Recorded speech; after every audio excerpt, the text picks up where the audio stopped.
Jeg fortalte ham den gangen jeg bare møtte han er weed. Jeg vet ikke. Ja, klart da. Nei, det er mye å si. For når han var ung, han Bare, for når han var I spitalet, hvor Folge vann. Ingen kunne tro at man kunne utsomme det.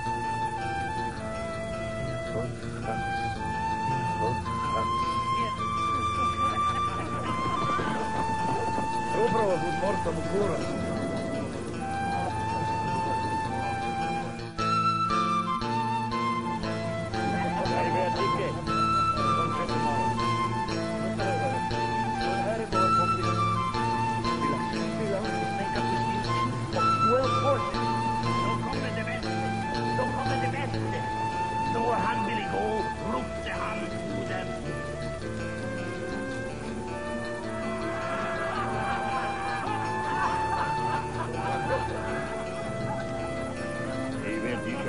Kanskje vi kan find some geese.